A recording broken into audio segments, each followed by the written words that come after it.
All right. Hello, everyone. Good morning. My name is Marissa Trew. I'm the Senior Content Lead at Blockhouse. I'm also the host of Tez Talks Radio, the global Tezos Ecosystem podcast. And today with me on stage, we have Reid Yager, who is the Global Director of Communications at Blockhouse. And we also have Mark Soares, who is the founder and CMO of Blockhouse. So today's conversation is Web3 and what it means for artists everywhere. We're going to take a more artist-heavy perspective on this because if we're going to actually have another conversation later this afternoon that relates more to institutions and what art institutions can do to prepare themselves for this Web3 world. So, of course, this topic is by no means simple. It's very easy to underestimate how broad this topic is, but I think we should start at the very, very beginning, which is simply providing a definition of what Web3 is. So Mark, why don't we start with you? What's your personal take on what Web3 is? Well, I think, as you mentioned, it's a really broad topic, and I think anyone who pretends to know exactly what it is probably wrong, so I can only give my personal opinion, because it's a very new term and it's still being defined. My personal take on it is you have an evolution of the web. So you have Web 1, Web 2, and Web 3 where we're trying to head towards. But effectively, Web 1 was where users were basically consumers. Web 2, users were consumers and producers. They were producing content, and social media, et cetera. And then Web 3, where users are actually owners. So it's kind of an evolution of how users interface with different platforms and what it actually means for them. And particularly for artists, it could mean a lot of things because artists and creatives in general have always been the ones to produce the more complex content. And so it makes sense that they would, kind of gravitate towards something like Web3 or whatever it ends up being called. I think there's some people already renaming it to Web 5, Web 6, et cetera. And I guess the term is not what's relevant. Just think of it as the next stage, the next phase of the web. And I think it's triggered by different technological innovations. The migration from Web 1 to Web 2 was, I believe, in large part fueled by social media, the creation of platforms like Facebook. And then you have this trigger point, which was the introduction of the iPhone in particular, which really allowed users to create content like never before, and also the creation of applications on your phone. So mobile computing really triggered this migration of Web 1 to Web 2. And I think Web 2 to Web 3 is really being fueled by the technological innovation that is blockchain. And so I do believe that it will underpin that because you can't have digital ownership and scarcity and uniqueness without blockchain, which is a component of Web3. So we have Web 1, which is the generic internet, Web 2, which was user-generated content enabled by social media, and then Web 3 is the ownership of that content. Yeah. Reid, would you agree with that definition? Do you have anything to add to that notion? Yeah, and I think Mark did a great job of kind of outlining the execution of Web3, so to say. But I think what a lot of people get confused about when they hear the term is, they don't really know what it means. And at the end of the day, Web3 is just an idea. It's an idea in the same way that self-rule and democracy was an idea for centuries until it was actually implemented, in multiple different iterations over the course of multiple different continents. And if we look at it in the sense of, it's an idea that technology has evolved to the point where it can now be a tool for people to have self-rule, not just over their daily lives, but their social, political, and economic lives. And whether that is through the next generation of the internet, whether that is through artists being able to, as we had Linda Duin on the stage yesterday, talking about how she wants to mint her artwork as a smart contract that she builds, so that in 40 years she can look back, or someone else can look back and see that she was doing it on her own for a purpose to empower her community. And that's the idea. And whenever you have any type of technology revolution or social revolution, it's all just about how does the idea carry through in a community, and then also how is it adopted. So whenever you see pundits or anyone trying to say that Web3 is not a real thing, of course it's not real. It's not meant to be. An idea is just what people kind of evangelize or push out based upon their own perception of it. No one has to have the same idea. It just has to resonate with the person who's thinking it. So in that sense, we don't need to be bogged down by semantics. We just generally need to understand the why behind it and why we're all in pursuit of it. But then that actually brings me tidily to the next question, is why we're here. Obviously, Art Basel is very much a celebration of art in all of its forms. So what has blockchain really got to do with it? Why are art and blockchain natural partners in this pursuit of Web3 and ownership? Yeah, I'll jump in first. Blockchain as a tool has many different attributes. There's everything that Mark discussed a few seconds ago in terms of ownership, uniqueness, provenance. Provenance is a critical world that exists in the art world. Just to distill it down into three succinct categories, art and blockchain exist in these three ways. One is you actually have artists like Kevin Abosch who are using the blockchain as a performance art. It's an avant-garde contemporary category using a new tool and technology to actually create art.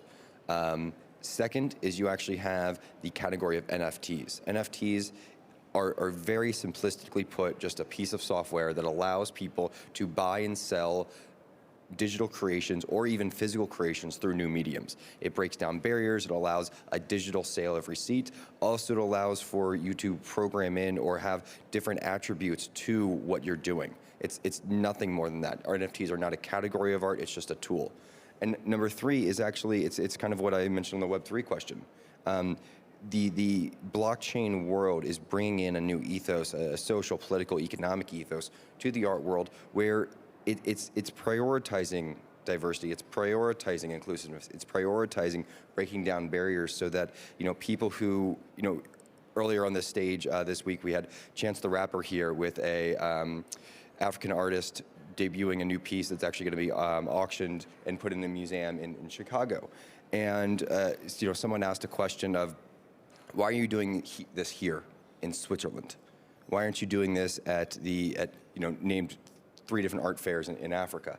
And the answer was, because I don't have to care about what space I'm taking up. I just need to be who I am and be that well. And at the end of the day, that's what the Web3 movement and revolution is all about, and that's the third aspect that blockchain is bringing to Art Basel. But then to flip that question around, there is a huge fixation on the art industry within the blockchain industry itself. Preserving art, displaying art, and making sure art is given the appropriate platform and spotlight within this Web3 world has been a point of focus and a large point of discussion for the better part of the last 18 months. So why is that? Why are we fixated on art as an industry? I think, just to jump in real quick, I think we tend to get distracted by the hype and the keywords. That's the first thing I'll think. So last year with the term NFT, people got a little bit carried away. There's a lot of hype certainly around it, but you shouldn't make the mistake of thinking that just because there's a lot of hype that there isn't substance, because there can be both, and often there is both. And it's the same thing with Web3. The term is not as important as what it's the transformational power that it brings. And as it pertains to blockchain and art, why it's such an easy connection. I mean, in terms of what artists everywhere and creatives everywhere have been doing for so many decades, so many years, especially from a digital format, the web hasn't really been designed to favor artists, the 2D artists. Content could be shared freely, right, without monetization. And I like to say that if you're a 2D artist, you kind of got the raw end of the deal with the design of the web, because it's not easy to monetize an image.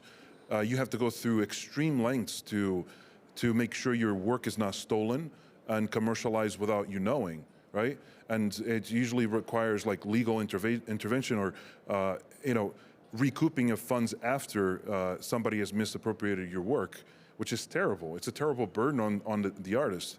And I focus on the 2D artist specifically or digital artists specifically, because there's been barriers, technological barriers for motion pictures, music even. There's been some parameters set there, But if you're a photographer, if you're just an illustrator, your work is appropriated online. You don't have that much that you can do, right? Because the distribution for showcasing your work it facilitates the theft of your work so easily, right? Now, if the web had been designed with NFTs or blockchain as part of it, you wouldn't have this problem. You'd be able to monetize it, you'd be able to track the sale of it and get royalties from it. And so creatives everywhere see this rise of NFTs and think, okay, digital scarcity, uniqueness, I can go directly to my fan base, I can sell my work, and then I could have royalties that come to me directly from the sale of the work after, and I don't have to do anything because it's built into the fiber of this structure. That's extremely attractive. And so who stands to gain the most? I think are those that have lost the most over the last several decades in the act of creating something and putting it out into the world. So yeah, I believe that artists have been the first to recognize this and are most passionate about it because I think they see that they're finally, something is being done that helps them. And it's a wonderful thing because they should be rewarded for their creativity and their work. So essentially, it's breaking old status quo when it comes to the art world, and it's almost like blockchain technologies custom fit to enable people to be more empowered in putting work out there. Mm-hmm. But then when we speak of this Web3 world, I mean, Reid, you alluded earlier that it doesn't technically exist, but at the same time, there are platforms being built, there are products being developed to create essentially what we identify as the Web3 world. So what does the state of Web3 look like for artists right now? What exists out there to support artists as they start embarking on, minting their work as NFTs or producing new work through this medium? Yeah, earlier this year, actually, Art Basel produces a report with UBS on the state of the art market. And in there, it was actually disclosed that we're seeing increasing levels of people buying art online, buying art that is digital, but also not necessarily having to go through physical institutions that have traditionally facilitated the sale of art. What that means is that more people are being comfortable with buying things through digital mediums, not seeing things directly. I mean, we see this across the entire economy, whether that's buying cars online, whether that's buying clothes online, whether that's any category of e-commerce. And not to simplify the art market into a category of e-commerce, but if that's the fact, if more high net worth individuals that are premium art collectors are buying premium art through digital mediums, then the step to Web3 and the step to buying through NFT software, NFT technology, is not a large one at all. And so what we see is now a wide range of marketplaces, of tools, of pieces of software that allow anyone to buy art. What does this look like? This looks like galleries. Digital galleries where you can walk in the metaverse, look around, see pieces, observe them, be immersed by them, and actually make a purchase on them through NFT technology. On top of that, you see marketplaces that are open, collaborative ecosystems where people around the world can either collaborate on pieces together, share pieces, collect through artists. You also have amazing tools and technologies like FX Hash that's being exhibited in the Tezos booth here in Hall 1, where it's actually a new medium for generative artists to be able to create works that have never been possible before in terms of how they actually produce the output. So to bring it all back, if the trend is going that more people in the traditional art world are collecting based upon the data in the UBS art market report with Art Basel, and that if NFTs and Web3 are facilitating a new way to purchase art through digital mediums, the next step in terms of adoption seems pretty straightforward. Okay, so because we're already transacting online, consuming media online, the leap isn't necessarily as big as others might think. It's more the terminology we attach to it that makes it seem like there's a bigger gulf between us and actually engaging with it. But then, let's take an artist, because I personally feel that often with blockchain technology, we're seeing a lot of artists who are very digitally native putting their work out. These are 3D artists, generative artists, some of the ones that are exhibited at the Tezos booth. Technology is very much ingrained in the work they're presenting. But at the same time, traditional art mediums. We're looking at photography, videography, music. We're looking at paintings, sculpture. If we take an artist who's particularly successful in and of their own right in this offline world, what would attract them into this Web3 space? Why would they want to engage with this technology? Why do they need to? And Mark, I'm going to let you answer this, but just before you do, like, we are a year and a half into the NFT world. And so the first adopters are the ones where they're already in a digitally native environment. That's why we're seeing them predominantly. 2 years from now, it can be everyone. Yeah, I mean, I think that the ones who adopted it first, I mean, you got to look at the history, right? So Web 2, you've got creatives creating content, influencers, let's call them, right? So influencers create a lot of content for different social platforms, and they're kind of driving the engagement of these mega platforms where so many people interact daily and so much data is gathered, and it's to the benefit of certain centralized entities. But those individuals, even though they're monetizing their content, they stand to gain the most because they can now truly own the content they create. And really there's this realization, the platform exists because of my contribution as well, right? So why am I giving my work away to this mega platform? I think when you look at different categories of art, so those creatives have been the first to embrace it. There's other categories that maybe move a little bit slower, and I think it's because there's the way they do business is a little bit different. So let's take a traditional artist. Traditional artists that, let's say a painter, they understand the concept of creating a beautiful piece and selling the piece, right? But if you look at photography, there's billions of photos taken every day. You would think if you were to create this an NFT category, that photographers would be everywhere. Photographers are not there. Photographers are not using NFTs as much as one would expect. And the reason is photographers do business very differently. Photographers know exactly what they're selling when they sell it. They're used to selling a digital image. But when they sell a digital image, they sell rights to it. They sell a 2-year license for North America for advertising purposes. They know exactly the terms and conditions of that sale. So to them, when you say, I'm going to sell your NFT, the first question a photographer asks you is, what exactly is the license that I'm selling? And until you can answer that in a satisfactory way, they will not engage. And that's one of the hurdles that, like, that specific category has faced as a visual artist to enter this this new medium. And so you have to look at how they do business and what hurdles you have to overcome in order for them to embrace it. And in particularly with the category of photography, it's a matter of really making it explicit. This is a license that's associated with the NFT, and making them comfortable that they are selling the work with an associated license. Whether that's complete ownership or not, that can be defined in it. But different artists have different requirements in order to feel comfortable jumping into the category. And some of them have been a little bit bolder to enter, and others are still hesitant because some questions have not been answered in a satisfactory way for them. That's all. Right, so in that sense, each art medium, in a way, will have to engage with blockchain technology differently.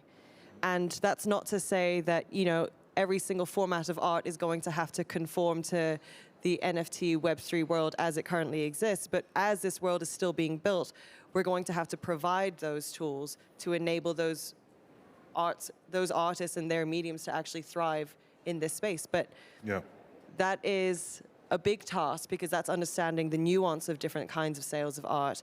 So who do we look to kind of gain that expertise, and for those people to start essentially imparting their influence on this space and designing it in a way that's beneficial to these groups? I mean, I think galleries play a huge role in this. First of all, they touch many different mediums, different categories of art. And just because a piece is physical, for example, you're talking about traditional art, I mean, it's all art, right? It's just different mediums. But there's many artists now including physical pieces with their NFTs. Right, so you almost have like an NFT twin of the piece, or an extension of the artwork. And I think there needs to be a discussion and education taking place with galleries, with institutions, to perhaps embrace it, to bring the NFT as a component, as an extension of the physical work or the traditional work, even if it's just for purpose of provenance, which is more than enough utility, by the way. For a piece of art to have this provenance that's on the blockchain is a beautiful thing. That's one of the most attractive pieces of what an NFT enables. So I think galleries can play a really critical role here and really help artists, especially those who are not digitally native, to embrace this medium and really make use of it to the better of their work. So. Yeah, and so I got some thoughts. First of all, to go back to your statement about who to look to. I mean, Marina Abramovic was on the stage yesterday talking about why she now feels an NFT is the right medium for her. And I think that the way she put it was that it wasn't about whether or not to do this thing, it was what was the thing I'd be doing through it. And it ended up being the war in Ukraine that inspired her to take something that she'd created before that had never seen the light of day, and this was the medium for it in terms of how it empowered her to make the impact through her performance media. That's an important thing to understand because everyone is going to come into it on their own. Everyone is going to have their own purpose for it. And no one's going to have like a single specific reason for it. And just to jump back to the original question of what is Web3, it's an idea and everyone has their own opinions about ideas. Nobody is pushed or should be pushed into having the same opinion about something as broad as the future of the social, political, and economic structures of the paradigms of society. And so when we think even about, Mark mentioning galleries in this, I have heard now so many times almost the washing of the Web3 space by art institutions saying, oh, Web3 is this place that's supposed to be equal, it's supposed to be inclusive, it's supposed to not have gatekeepers, and that trying to mean that galleries shouldn't be involved or institutions shouldn't be involved, or if they are involved, that's not really Web3, and that's not true. Everyone needs ambassadors, everyone needs people in their corner, everyone needs assistance in curation, in showcasing, and distribution. An artist's job is not to go out and sell their work. An artist's job is to be a creative. At the end of the day, what we're seeing actually is a proliferation of an understanding of this technology exists, go out and use it, and don't think twice about it. Just find the right space, find the right context, and do it. And everything else in between is honestly just a load of hogwash. So the continued role of gallerists, curators, art houses, auction houses within this space is an interesting one, because I think often when people look at the blockchain conversation, especially as it pertains to crypto in particular, the big term is disintermediation. It's cutting out the middleman, which is where I think you can understand the jeopardy that gallerists feel because they're suddenly told, if we are the middleman, we are no longer relevant.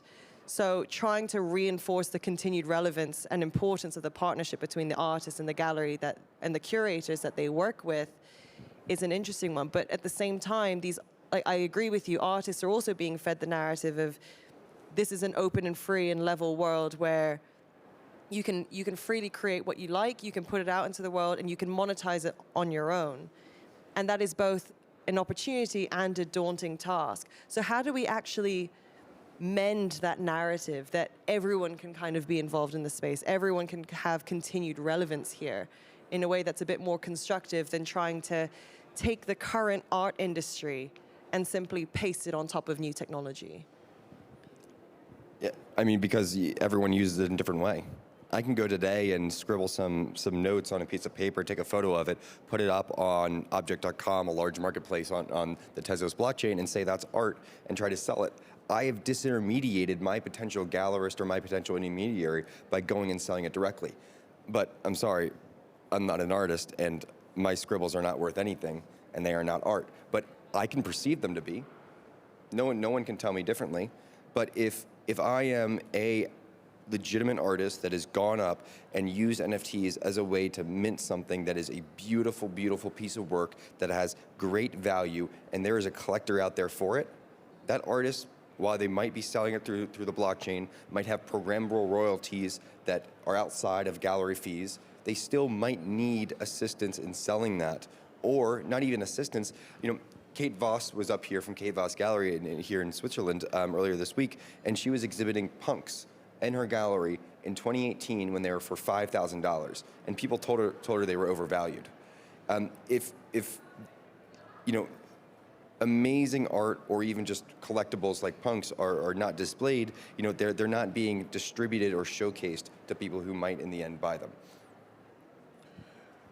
I mean, I completely agree. I think that basically it's about access, right, to the tools. The tools are there, and you can access it as an artist, even if you're not an artist. But what this is doing is actually onboarding a gigantic amount of new creatives. And I think the world needs curators more than ever, right? They need tastemakers. They need galleries that actually know what, you know, what can resonate with an audience. It's all about filtration and curation. If you look at the Tezos exhibit, for example, there's a collection of really talented artists that's being exhibited there. And how was that put together, right? That was put together in collaboration with curators, right? People who do this for a living. They provide their insight. If you go to some marketplaces, even though it's getting better and better, there's some marketplaces where for NFTs that it's just, honestly, it's chaos. You hit the landing page, the home page, and you don't know where to go. It's overwhelming, right? Because there's so much creativity being injected into the space, but in a lot of experimentation. But what's going to stick? You know, the market is only going to decide so far. I think you need tastemakers, people who have done this for a long time, and you need their insights and you need their expertise to help curate and give some perspective. So it sounds terrible because people keep talking about blockchain disintermediating, you know, the space and removing the middlemen. Middlemen are people too, okay? And I think when you talk about middlemen, you really need to look at how much influence they have. If they have an oversized influence, then you should probably balance it out. But if it's just providing guidance, providing perspective, and helping curate, that is extremely necessary. That is really, really important. Because otherwise it's just noise, and you gotta filter the signal out of that noise. Like, you gotta separate it, and who better to do that than curators and those who have been doing it for a long time. Yeah, absolutely. So it's the open access to the tools that anyone needs to participate, but also the continued relevance of those who are able to organize what is otherwise quite a chaotic space. Because you're right. I mean, you could have some of the most beautiful pieces that are being displayed in, you know, the Tezos exhibition.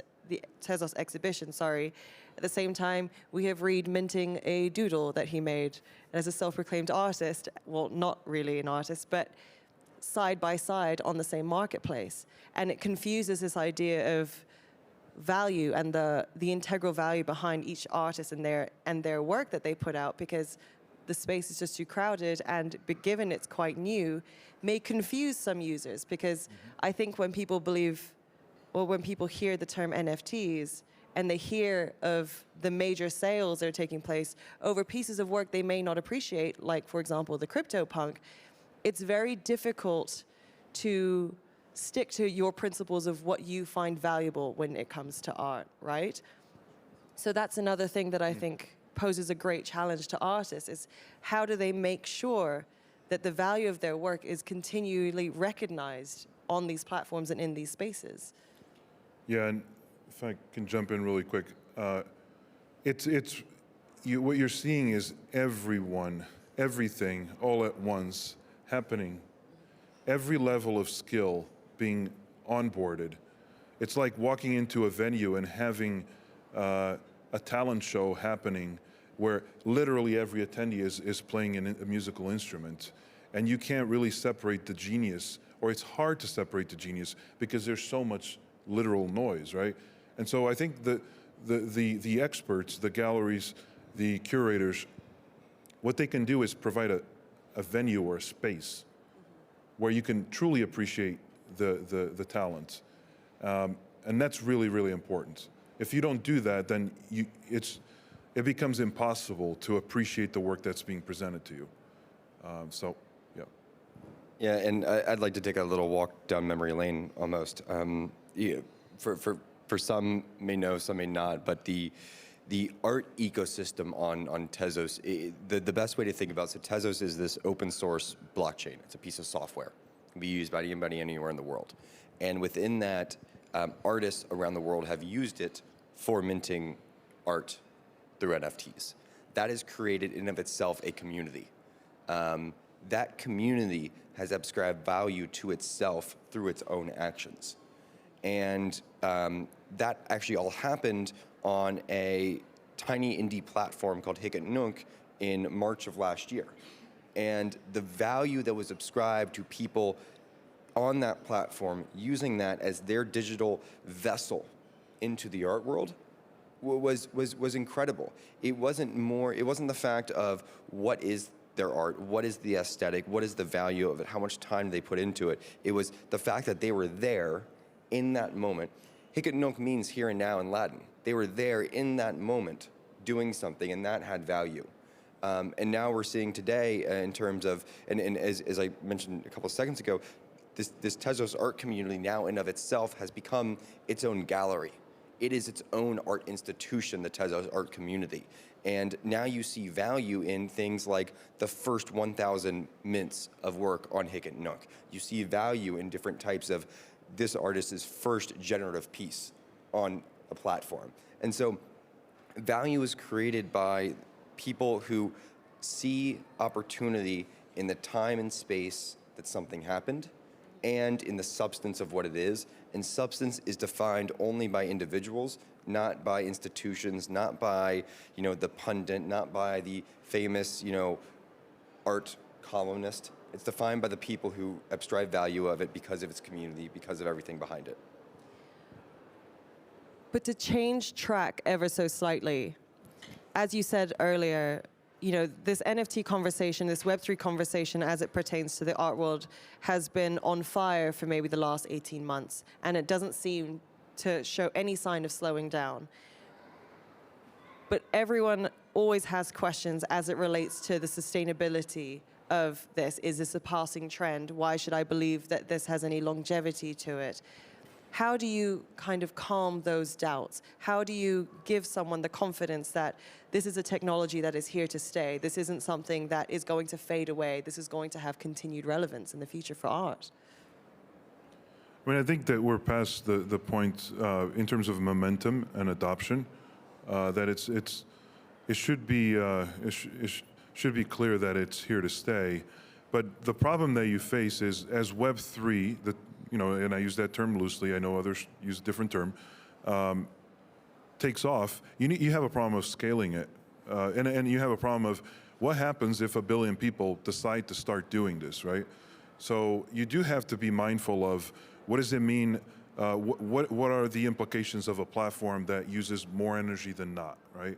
So for example, Tezos, one of the reasons why a lot of artists use it is because it has a tiny carbon footprint. It's like 99% less energy requirement than other blockchains that are proof of work. So that alone has actually helped this platform become really popular for artists because they care. I mean, I think Marina Abramovich also mentioned that this is a critical component for her. Artists want to create, they don't want to destroy. So this is one of the things we keep hearing as a recurring theme. But you also have a problem of access, right? So if Web3 is supposed to be accessible for everybody, then how can that be if it costs $200 to mint an NFT? How are you going to really gain access if you're in other regions in South America, et cetera, which by the way, there's a gigantic artist community on Tezos from South America because the platform you mentioned, Hic was born out of Brazil. You start to look at what are the transaction fees or the minting fees. And if it's a few pennies like it is on Tezos, then it's easy to embrace it and start doing it and experiment. So you start to see there's more experimentation when there's more access, which is great. So those kind of parameters are really important. And especially in terms of longevity, you need to look at the platforms that can evolve and adapt. With blockchain, it's a little bit tricky to upgrade the software. It sounds trivial because everyone has updates on their phone, right? So your iPhone updates itself, you just get notifications updated, it's good. Even a Tesla updates itself, over the air updates. But with blockchain, it's very fixed because you have all these people around the world that have to agree to do something. That's decentralization. That's the beauty of it. That's what gives it resiliency. But it also makes it really complicated to say, hey, we're going to change this. We're going to go left or we're going to go right. Because you need all these people, or the majority of them, to agree to do one thing or the other. And if they don't agree, well, first of all, they fight quite a lot, which doesn't help anybody. And then the platform ends up splitting in two. And then if one of the two platforms, the community disagrees, it ends up splitting in two again. So you end up with this endless splitting, or what's called forking, of a platform. And that's not sustainable. That actually degrades the community and degrades how you interact with it. So that's actually the third thing that Tezos has done quite well, is that it has this governance mechanism that allows people to vote, and then you can decide to go left or go right in terms of upgrades. And it's actually been able to upgrade itself without splitting the network. That actually is hugely important for brands and institutions, because one side effect of splitting the network, which happens quite often with blockchains, is that your NFTs end up in two places. So if you have NFT and the blockchain that it's on splits, you now have NFTs on both platforms. And if one of those splits, you end up with two on that. So from a support standpoint, it's really not as sustainable, and it's a lot of exposure for anyone who's trying to do NFTs. So in terms of long-term longevity, you want a platform that is able to adjust and adapt and evolve without this kind of disruption which takes place in this space. And to just put that in the context of the art world, this is a reason why we've seen art institutions use Tezos. The Whitworth Museum in the UK minted a version of a William Blake last year. They said we're doing it here because of the upgradability that Mark mentioned, where you don't have any future potential of assets on two different places. It's important. Another area of confusion that I think many struggle with is the subtle but important distinction between blockchain technology and cryptocurrency. So a lot of confusion arises when people equate blockchain technology and NFTs to the marketplace and cryptocurrency value in particular. How do you reiterate to people that it is about the power of the underlying technology, and the token price, as it were, is not as relevant as people may think, at least at this juncture? I mean, people don't stop using Google Cloud if Google's stock drops 20%. It's a very eloquent and concise way to put it. I mean, I think you have a technology that allows people to transact freely without friction, right? And that's what blockchain enables. What you do on it, you do many things. You could build marketplaces. You could create NFTs. You could, certainly you can send tokens to somebody frictionlessly.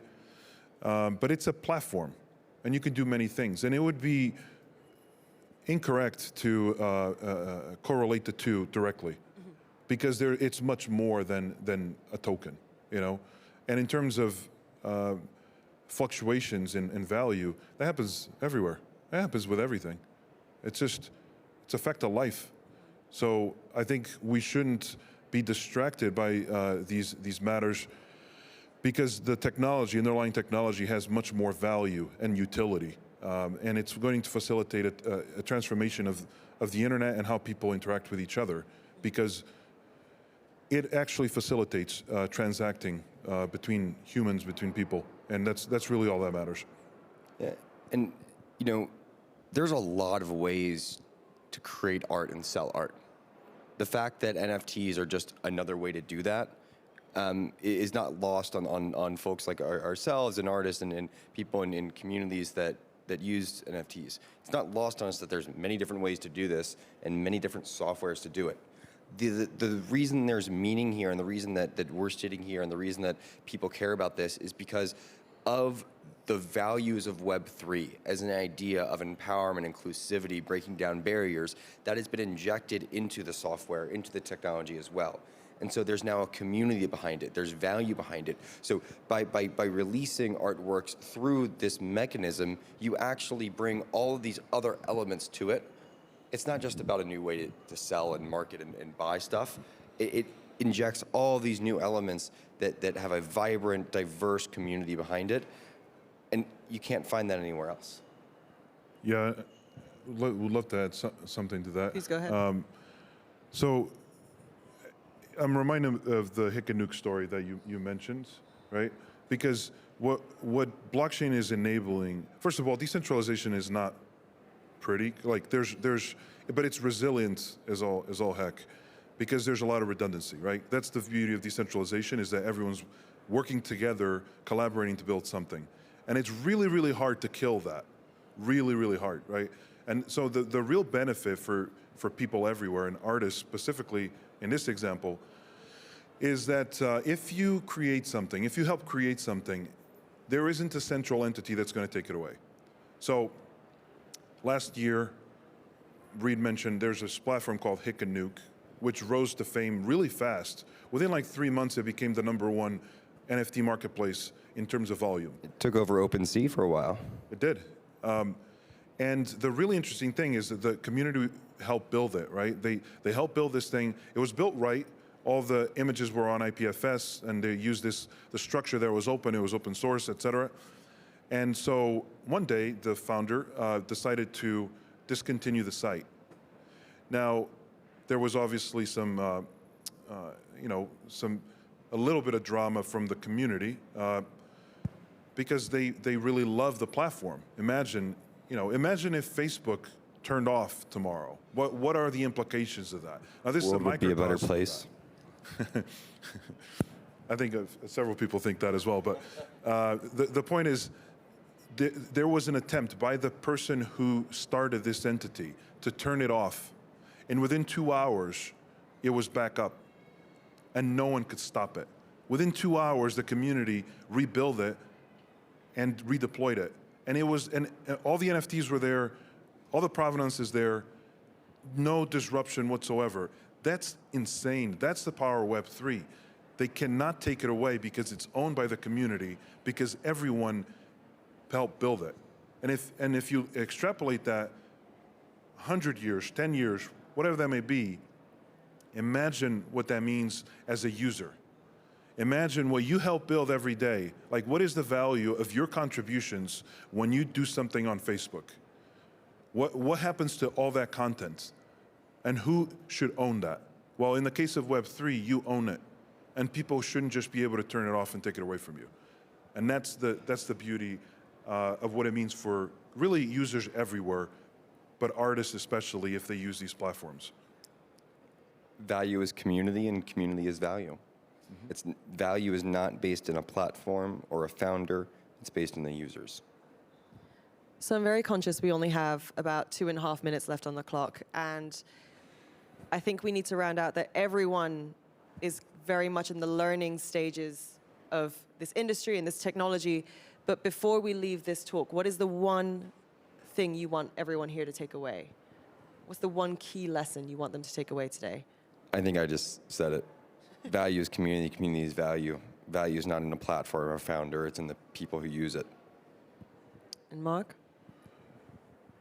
I think that these tools and this technology is basically giving access to creatives everywhere to do new things and to connect with people in easier ways and in ways that will help society in general. Well, that was very succinct. So we still have 2 minutes left on the clock, in which case I want to take the opportunity to ask the audience if you have any questions. Yes, we do have one at the back and there. Good timing. I'd go for the one in front, right there. Yeah. Here we go. Can you hear? Okay, it's working. Question about the basics, how the digital art created as an NFT relative to the physical art. Let's say if an artist creates a painting and then he wants to replicate this painting, he will have to do this from scratch, taking a new piece of canvas and creating a new painting.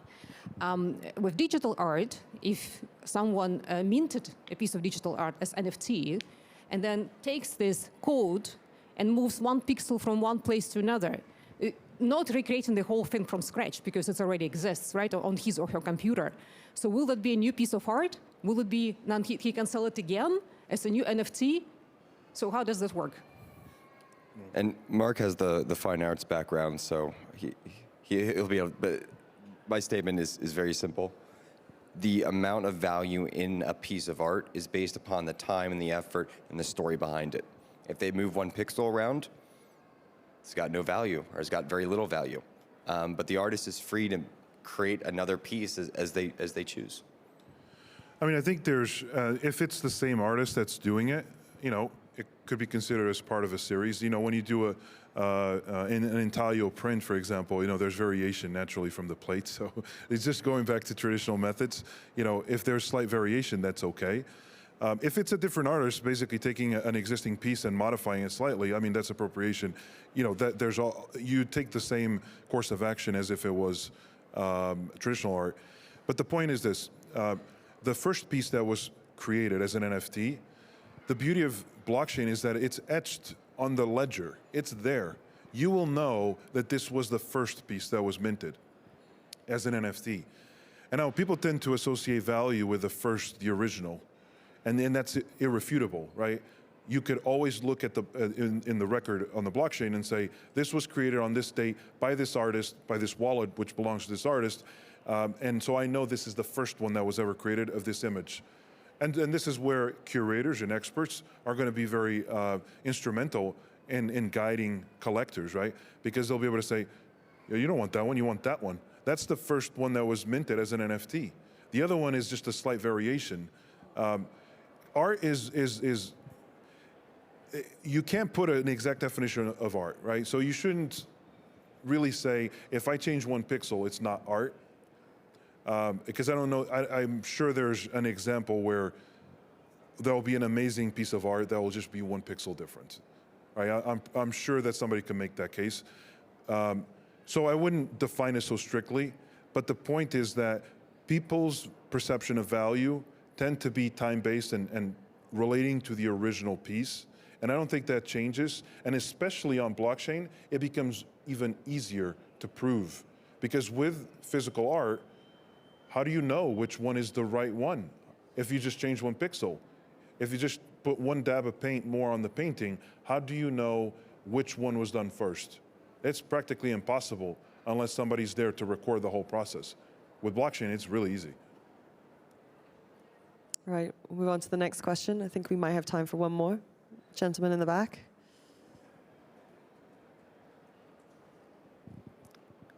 Do we have enough time for 2 questions? Could we have them both asked at the same time and answer them in a row? Actually, yeah, let's do that. I arrived late, so I'm not sure, maybe you discussed it a bit earlier, but I've heard the word community reading quite a bit in your sentences. Can you explain more what you mean by community? Who are those people, where they are to be found, where they discuss, what kind of structure they have, and how they actually govern themselves? And let's get the second question.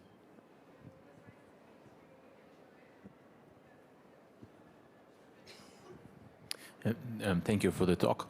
The question goes from the essential benefits of Web3 from my perspective, which is the interoperability, and it means it really connects the gaming industry, the art, the social good initiatives.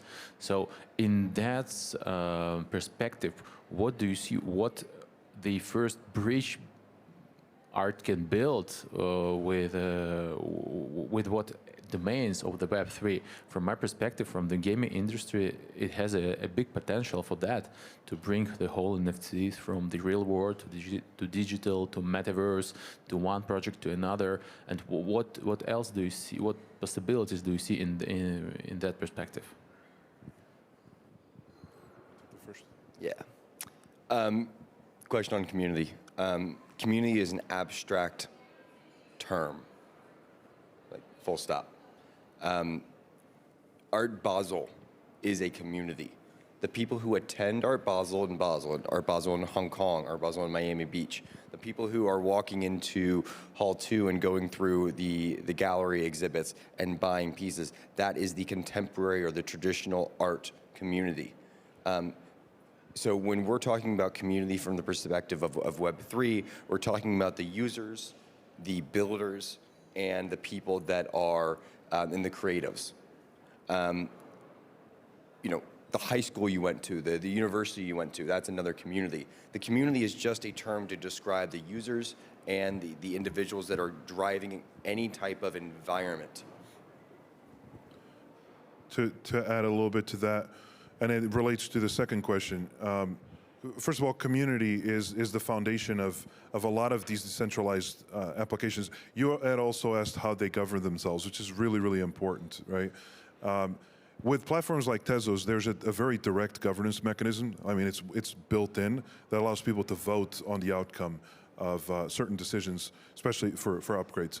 But there's also DAOs that allow communities to decide and collaborate, and that's really important. A community, without a community, the product doesn't survive. That exists in Web 2 and well before Web 3 was even a thought. Because basically the market decides, and the market is the community. With the example I gave with Hick and Nuke, the community decided through Web 2 methods in communication to restore the functionality immediately. Now, how it connects to the second question, the user experience is critical. So interoperability, when you talk about how will it work together, that's really important, because how will my NFTs unlock access or be useful in the metaverse or in gaming, et cetera. And those standards are still being figured out. There needs to be standards, there needs to be collaboration.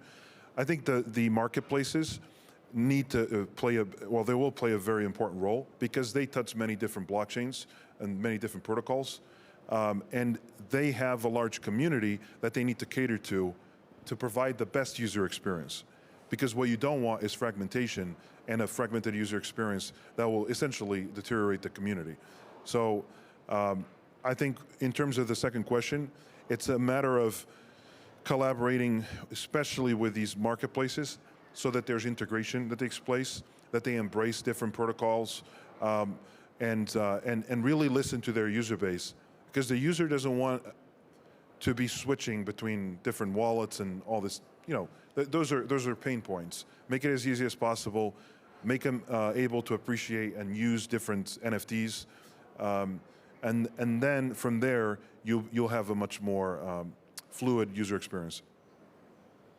Wonderful. Well, thank you all for joining us today. Thank you, Reid. Thank you, Mark. If you have any other questions, feel free to visit us at the Tezos exhibition booth, and we can take our conversation from there. Thank you.